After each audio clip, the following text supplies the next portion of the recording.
Welcome back to the Top Shelf, my Criterion review series. Once again, my name is Ernest Whiteman III. I'm a Northern Arapaho filmmaker, artist, writer, and media educator. More a media educator these days than a filmmaker, much to my own detriment, but I do have plans to make films and short films coming up in the next year or so, so we'll see.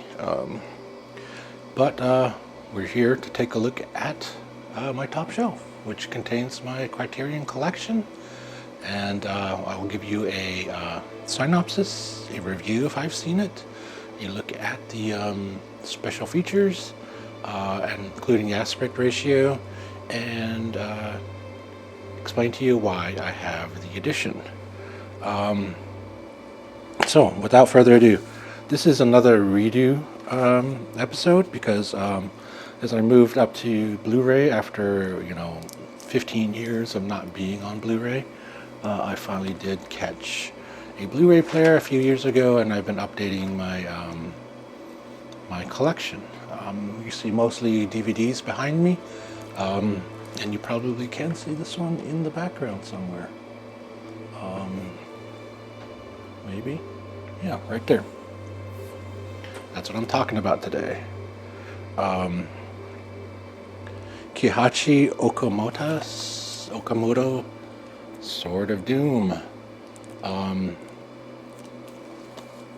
This is probably one of the most interesting and really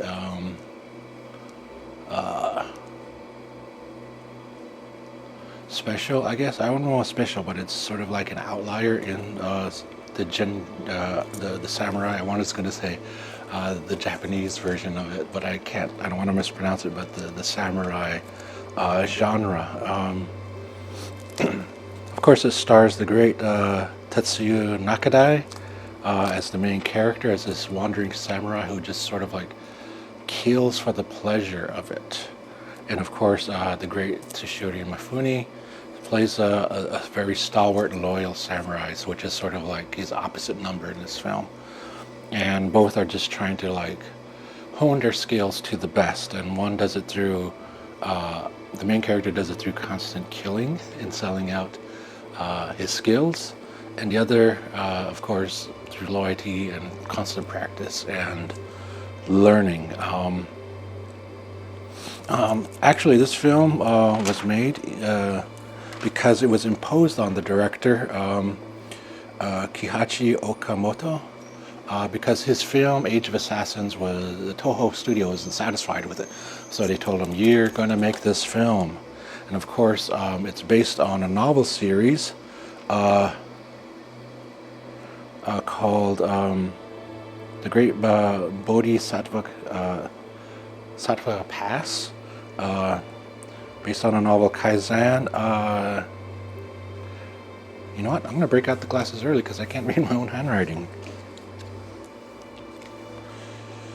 Kaizen Namazotu, who wrote a series of novels based on this character who starts out as an absolute heel, but through the novels becomes a good guy. And that was the plan for this series. It's planned as a series of films, but since this didn't perform well either, the plans for the continued series, film series, was scrapped, which is why it has that sort of cliffhanger ending, which people who don't know that it was based on a series take it as sort of like this very artistic ending of being frozen in his malice and in this twisted place that he finds himself in. But it was just supposed to be this cliffhanger of he makes it to the next movie, and over the series of films he sort of loses his bad guy villain persona and starts to defend more people. And unfortunately, the novel series was not completed either because of the passing of the author. So now that we have the glasses out, we'll take a look at once again the special features for Sword of Doom. The Blu-ray special edition contains a high-definition digital restoration with uncompressed monaural soundtrack, which is always cool. New audio commentary featuring film historian Stephen Prince, who's like a constant of Criterion especially talking about older samurai films or Japanese films. Stephen Prince is sort of like the go-to expert on all of these. Trailer, of course, and of course the record essay by film critic Jeffrey O'Brien. This was made in 1956, I believe, if I can get this right. No, 1966. 121 minutes. It's black and white monaural with Japanese, with English subtitles. A 2:3:5:1 aspect ratio, which means it's gonna squeeze down. Yeah, you're gonna get those big black bars on the top and the bottom of your 16:9 screen,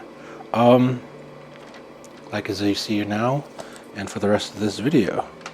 But this has always held a special place in my heart since I first seen it, because it was so unlike a lot of samurai films that was out there. They were always presented as these noble, chivalrous knights, sort of like the European the equivalent of the European knights, the idea of chivalry and honor.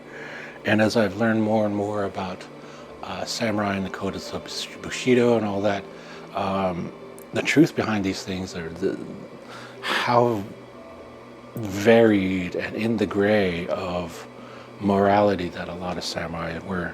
I mean, samurai on the battlefield would actually switch sides mid-battle because they were promised more pay. So this idea that this code of Bushido was actually sort of like made up in the 1930s to sell books.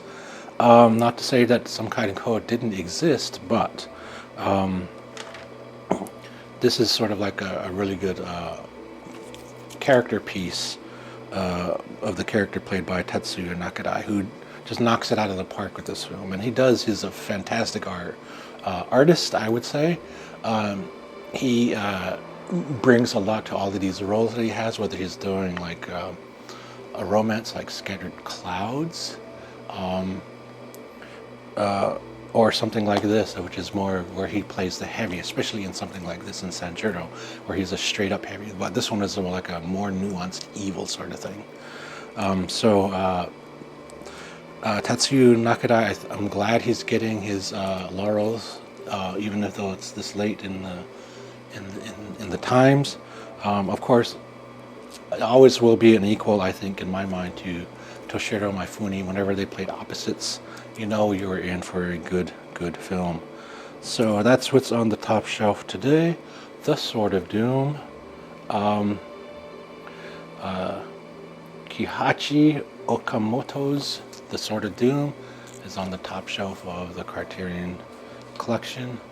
And I want to thank you for sticking around. Again, I think we're done. We're not quite done with the redos.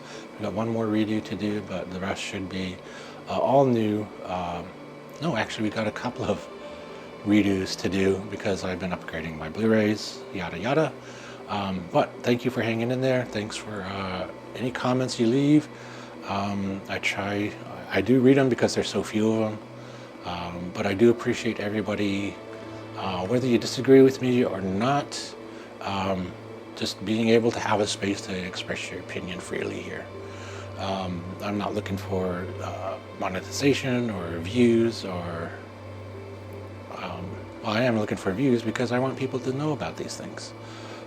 But I just want to share all of this with you and share some of what I know about films with you. And again, Sword of Doom, spine number 280. So this is early in the collection. So thank you for watching, and I will catch you next time.